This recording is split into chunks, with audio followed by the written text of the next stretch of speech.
February 22, 1986, 2 araw matapos ideklara ni Pangulong Ferdinand Marcos na siya ang nanalo sa snap elections, inanunsyo ni nooy Defense Secretary Juan Ponce Enrile at nooy AFP Vice Chief of Staff Fidel Ramos ang kanilang pagtiwalag sa rehimeng Marcos. Kinagabihan, nanawagan ng nooy Manila Archbishop Cardinal Sin sa mga tao na sumuporta sa mga nag-aaklas na sundalo.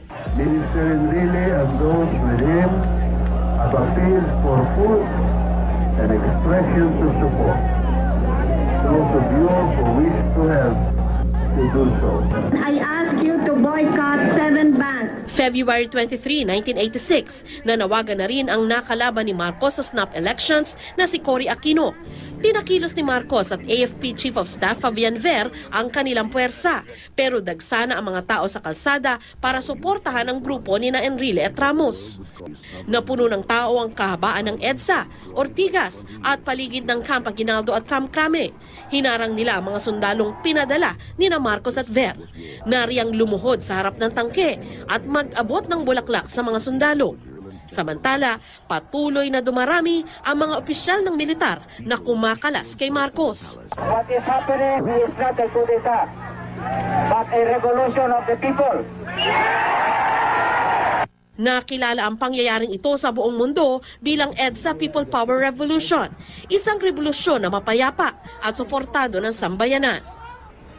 Gabi ng February 25, 1986, nilisan ng pamilya Marcos ang Malacanang sakay ng helicopter ng Amerika. Tuluyang sinalakay ng mga tao ang Malacanang. Mga taong galit sa anilay kalupitan at pagmamalabi sa pwesto ni Marcos. Tuluyan ang nagwakas ang 21 taon ni Marcos sa pwesto.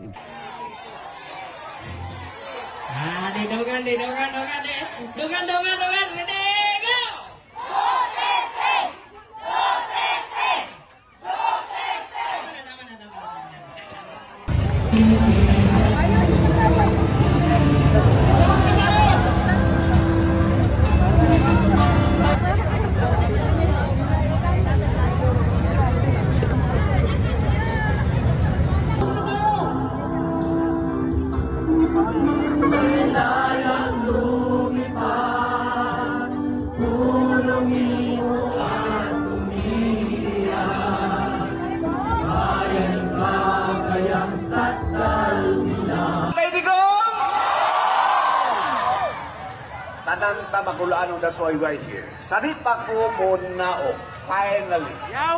Kaya nang huyab na ning isa din. That's a sign na stop it down. Si Edmundberg, dunay usak. Narito ng bawat mga bayang Pilipino, for we are not Filipinos for nothing.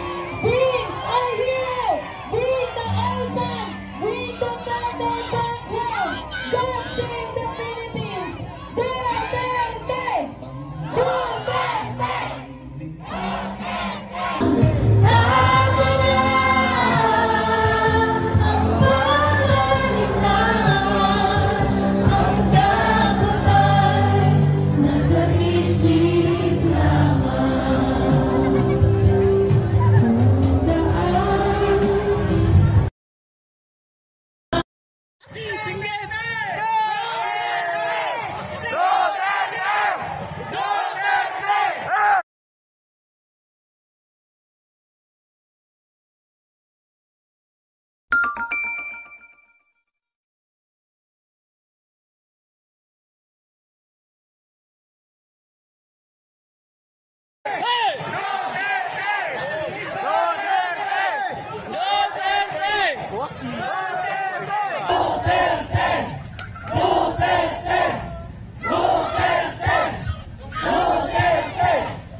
Ang akong pagati karon pagparod, agig tubag sa panawagan sa atong nasod, ilapin na sa pagtubag sa panawagan. Concern is human rights.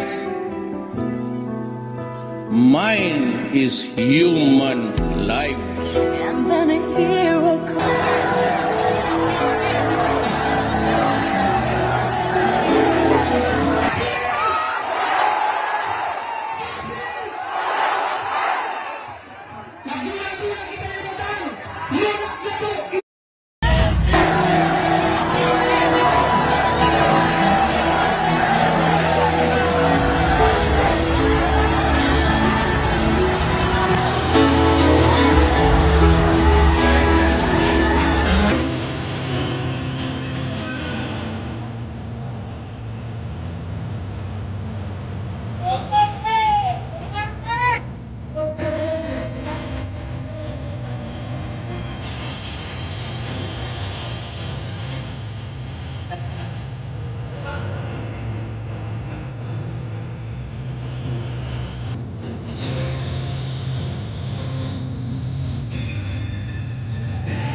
ulit.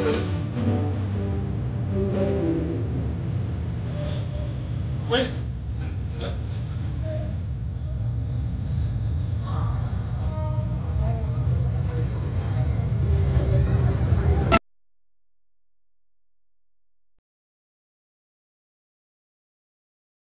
Popoy, upusan lang ninyo. Totoo yan.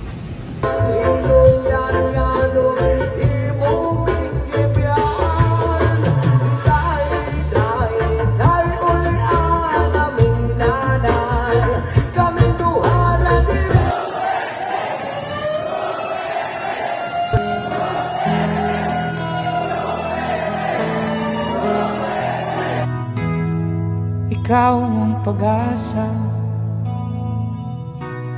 sa'yo ang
na ang problema ng bayan ay hindi ang mga Duterte. Correct. Correct. Tama po. Ang totoong problema ng bayan, kayong lahat nandito kayo, nakikipagsapalaran kayo sa ibang bansa dahil walang oportunidad doon sa ating bansa.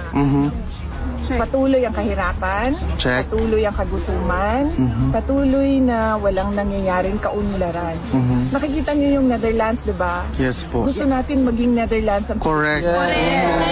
Bukas na ba, ma'am? Bakit ba hindi nangyayari yun? Yun yung tanong natin. Yes. Mag-president ka na, ma'am. bukas na mag-president ka na. Bukas na. Ma'am, mag-president ka na, ma'am. Huwag natin kalimutan yun. Vale. Nandito lang kami para sa inyo.